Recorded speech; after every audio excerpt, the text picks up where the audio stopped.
How the Grinch Stole Christmas by Dr. Seuss. Read by me.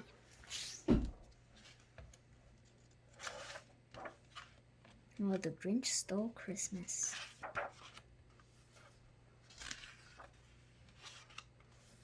For Teddy Owens. Every Who down in Whoville liked Christmas a lot. But the Grinch, who lived just north of Whoville, did not. The Grinch hated Christmas, the whole Christmas season. Now please don't ask why. No one quite knows the reason. It could be his head wasn't screwed on just right.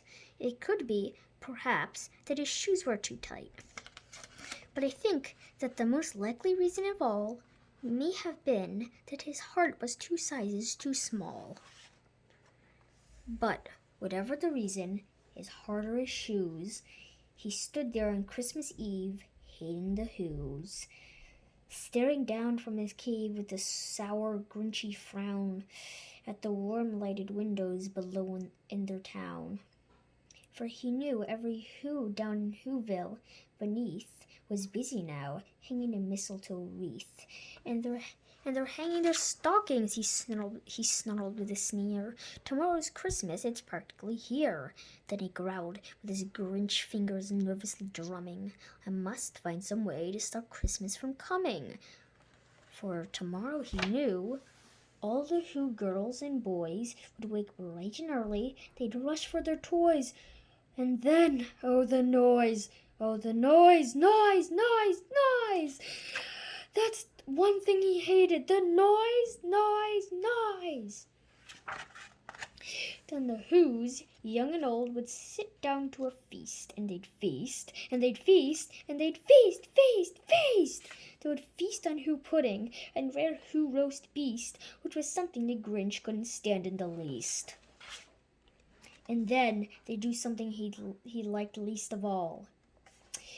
Every Who down in Whoville, the tall and the small, would stand close together with Christmas bells ringing. They'd stand hand in hand, and the Whos would start singing.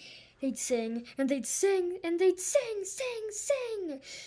And the more the Grinch thought of this Who Christmas sing, the more the Grinch thought, I must stop this whole thing. Why, for 53 years I've put up with it now. I must stop this Christmas from coming, but how?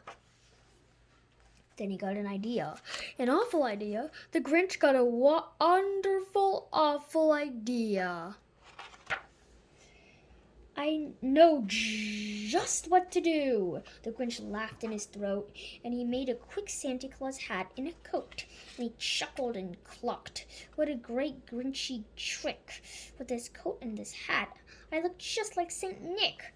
All I need is a reindeer. The Grinch looked around, but since reindeer are scarce, there was none to be found.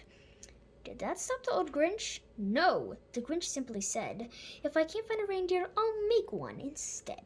So he called his dog Max, then he took some red thread and he tied a big horn on top of his head. Then he loaded some bags and some old empty sacks on a ramshackle sleigh, and he hitched up old Max. Then the Grinch said, giddy up! And the sleigh started down to the homes where the Whos lay a snooze in their town. All their windows were dark, quiet snow filled the air. All the Whos were all dreaming sweet dreams without care. When he came to the first little house on the square, this is stop number 1, the old Grinchy Claus hissed, and he climbed to the roof, empty bags in his fist. Then he slid down the chimney, a rather tight pinch, but if Santa could do it, then so could the Grinch. He got stuck only once for a moment or two, then he stuck his head out of the fireplace flue, where the little Who stockings all hung in a row. These stockings, he grinned, are the first things to go. Then he slithered and slunk with a smile most unpleasant around the whole room, and he took every present. Pop guns and bicycles, roller skates, drums, checkerboards, tricycles, popcorn, and plums.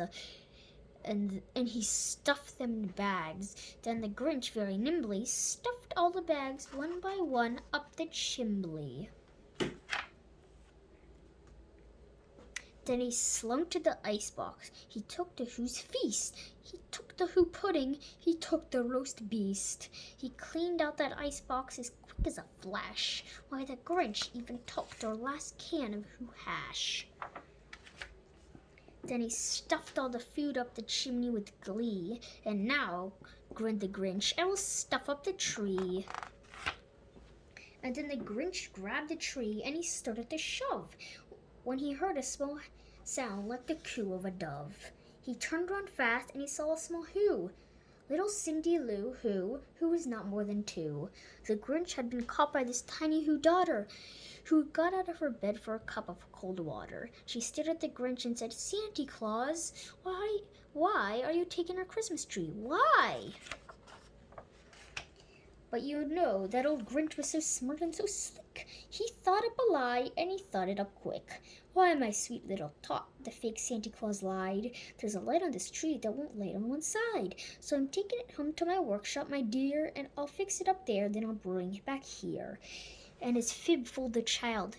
Then he patted her head, and he got her a drink, and he sent her to bed. And when Cindy Lou Who went to bed with her cup, he went to the chimney and stuffed the tree up.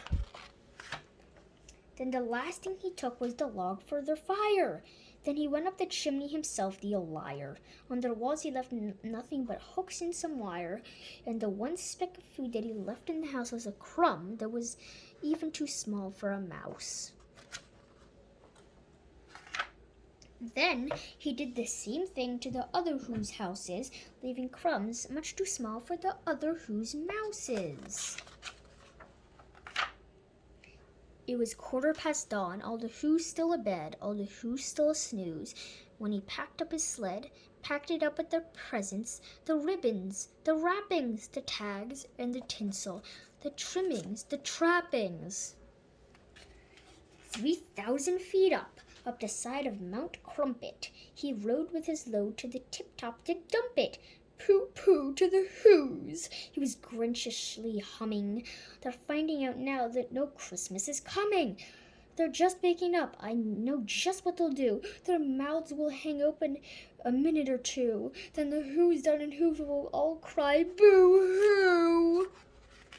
"That's a noise," grinned the Grinch, "that I simply must hear." So he paused, and the Grinch put his hand to his ear, and he did hear a sound rising over the snow. It started in low, then it started to grow. But the sound wasn't sad. Why, the sound sounded merry. It couldn't be so, but it was merry. Very. He stared down at Whoville. The Grinch popped his eyes. Then he shook. What he saw was a shocking surprise. Every Who down in Whoville, the tall and the small, was singing without any presents at all. He hadn't stopped Christmas from coming. It came. Somehow or other, it came just the same. And the Grinch, with his Grinch feet ice cold in the snow, said, puzzling and puzzling, how could it be so? It came without ribbons, it came without tags, it came without packages, boxes, or bags. And he puzzled 3 hours till his puzzler was sore. Then the Grinch thought of something he hadn't before. Maybe Christmas, he thought, doesn't come from a store. Maybe Christmas, perhaps, means a little bit more.